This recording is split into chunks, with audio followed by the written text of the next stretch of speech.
Good morning, everybody. My name is Leslie. I'm here from Visit Victoria.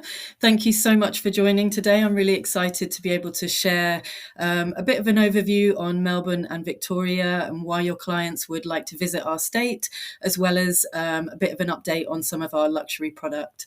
Some of you might have been before, and I would love to hear from you in the chat if you have and what you loved about it. So let's kick off with the map of Australia. We are in the southeast corner of Australia. You can see us ringed there with the green line. Victoria is about the size of the UK, but with only 10% of the UK's population, and many of them are living in Melbourne. So when your guests come to Victoria and they experience the great outdoors there, it's a very it's not busy, it's not rushed. There's lots of wide open spaces. It's beautiful to experience. Our state has a Mediterranean climate, so warm summers and mild winters. We experience the seasons, unlike some other parts of Australia. So it's always green. It's a beautiful, lush green state. Your guests will fly into Melbourne. It's the gateway to Victoria and indeed onto the rest of Australia. It's really well serviced by many international airlines, so a kind of key hub for anyone visiting Australia. And we are known as the Wildlife in the Wild state, which I will tell you more about as we go through the presentation. So just a sort of more in-depth map here so you can see the state. Melbourne is really in the heart of Victoria. It sits on the coast, on a bay, on Port Phillip Bay, and it's almost entirely enclosed. As you go to the west, down the coast, you see the iconic Great Ocean Road, and then up further north in the west of the state is the Grampians National Park. To the southeast of Melbourne, just south really, you can see Mornington Peninsula, and then further down Phillip Island, and then really further down the southerly point of Wilson's Prom, and then as you go across to the east, the Gippsland area. But I think the key point to take away from this map, if you look at the circles and the driving distance, just how compact the state is and how easy it is to access so many of the key attractions within a short distance of Melbourne. Within an hour, you're at the Mornington Peninsula, Phillip Island. Within a couple of hours, you can be down at the start of the Great Ocean Road. It's really easy for clients to get around. So we're going to start in Melbourne. We like to call it the cultural heart of Australia. It's a really cool, fun, vibey city, creative city. It's often awarded the world's most livable city. It's famous for major events, so perfect timing. Just this weekend, we're about to host the Australian Grand Prix. We're right in the middle of Melbourne Food and Wine Festival. There's a calendar of festival and events, Fashion Week, comedy festivals happening throughout the year. There's so much going on. And this image shows you something quite unique in Melbourne. There's no other city in the world that you can hot air balloon over, but Melbourne is that city, and it's, an incredible experience for your guests to do. The city is really well known for its little laneways and its street art. You can see an example here of the street art. You find it everywhere. It's the city's kind of best explored on foot, wandering around, losing yourself in the laneways, which are full of little coffee shops, bars, rooftop bars, and kind of unique boutique designer shopping. It's really cool to explore. And Melburnians are passionate about their coffee. There are so many little coffee shops that you can just sit and watch people go by or enjoy a fantastic brunch. And in fact, food and wine is a key reason for people to travel to Melbourne and Victoria, and a bit more on that later. And in terms of luxury hotel product in Melbourne, there are lots of big international brands like the Sofitel, Park Hyatt, the W, the Crown, and there are many more coming on board as well. So just this month alone, Le Méridien Melbourne has opened its doors, so has the Ritz-Carlton, and so has the Dorset. There's lots and lots coming online. And we saw on the map how easy it is to get around. And one of the best ways to do that is to self-drive in a car or a camper van. It really is a paradise for self-drive holidays. We've got 2,000 kilometres of coastline and the highest diversity of landscapes in Australia. So, you can see here the kind of lush forests. The scenery is changing constantly as you drive around, and it's just really, cool way to get around. To help people plan their itineraries and where to go, we have kind of 4 key touring routes. These are obviously just suggestions, but kind of well-trodden routes. The green one to the west of Melbourne is the Great Southern Touring Route, which takes in the Great Ocean Road and the Grampians and then loops back. The yellow one, go beyond Melbourne, takes in the Yarra Valley, Phillip Island, Mornington Peninsula.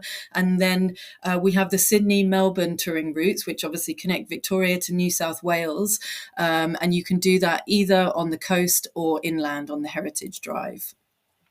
It wouldn't be a trip to Melbourne and Victoria without seeing the Great Ocean Road and the 12 Apostles. In fact, it wouldn't be a trip to Australia without seeing it. It really is a key highlight for any trip to Victoria.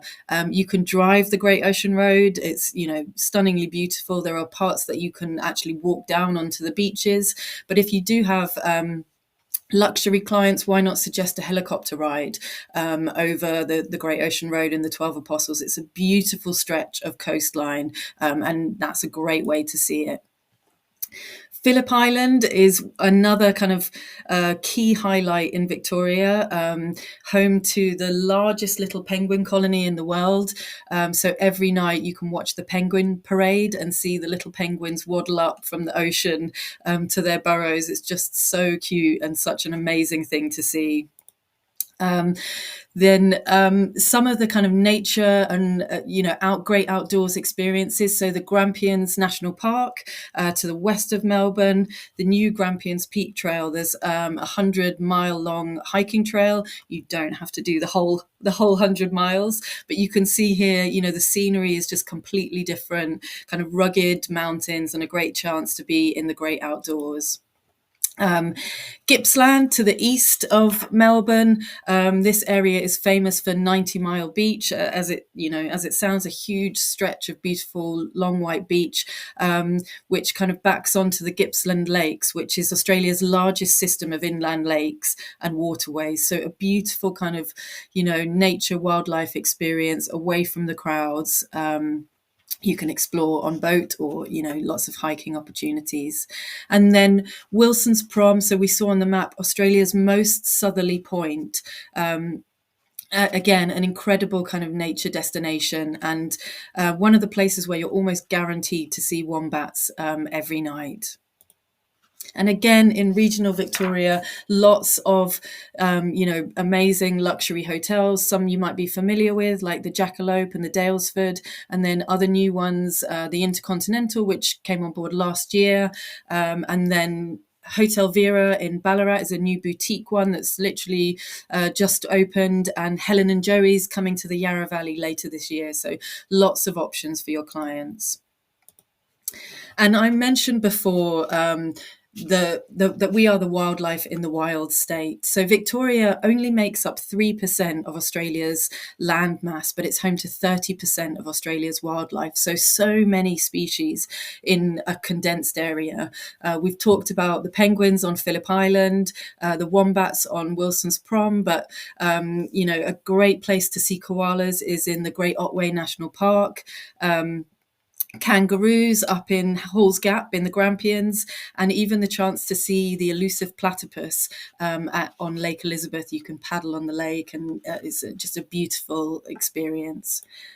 One other thing to touch on is a kind of growing luxury wellness spa theme in Victoria. So this is a 2030 vision for the Great Victorian Bathing Trail. So the idea of kind of connecting spa and wellness products all along the coast and inland. And many of these products are existing already, and there are many new ones in development. So this is Peninsula Hot Springs on the Mornington Peninsula. It is the original, opened in 2005, and has kind of paved the way for many more to come. Um, there are natural geothermal mineral springs and a day spa, and they have glamping accommodation there too. But new to the scene, Meetung Hot Springs just opened last year in Gippsland. So they have these kind of awesome bathing barrels that overlook the Southern Ocean, just beautiful experience. And again, at this property, they have overwater glamping village. Down on the Mornington Peninsula is a super luxe Alba thermal springs. So they have 31 pools, 21 spa treatment rooms. So really high end and, beautiful experience. And then new on Phillip Island is Saltwater Springs, which is coming later this year. And, it's a big complex and has the ethos of kind of connecting guests to the ocean and to the amazing views there. And I touched before on the fact that food and wine is, a key reason to visit Melbourne and Victoria. That the quality of food and wine in Melbourne and Victoria is, unrivaled and outstanding. In Melbourne alone, I think there's something like 3,500 dining venues, so one of the highest per capita anywhere in the world. The produce is fresh and local, and we have creative, talented chefs, and we have 5 distinct wine regions, 800 vineyards and 600 cellar doors. So the opportunity to taste and drink beautiful wine in, lovely vineyard settings like this are kind of everywhere. It's lovely. And then finally, just plenty of Indigenous experiences throughout the state. So this is our newest one, Budge Bim, Cultural Landscape, which is easily accessible from the Great Ocean Road. So, really easy to tie into any itinerary.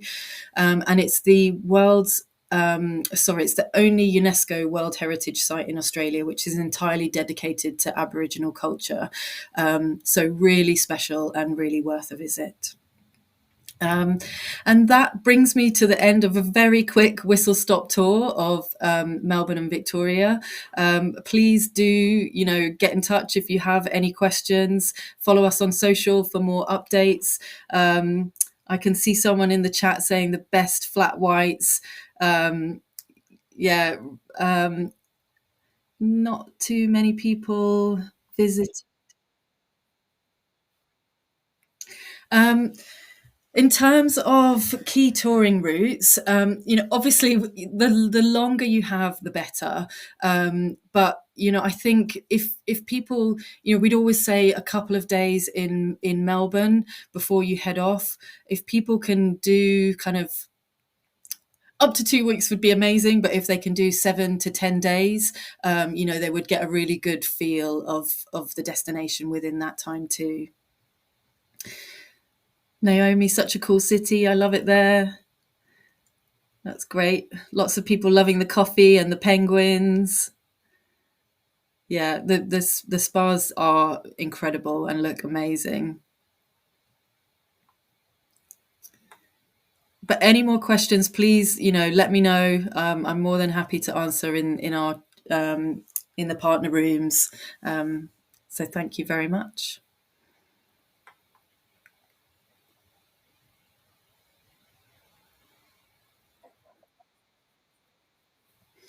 Brilliant. Thank you, guys. Thank you so much for joining this morning. We would love you to visit. Please do get out to Melbourne and Victoria, and please do keep in touch.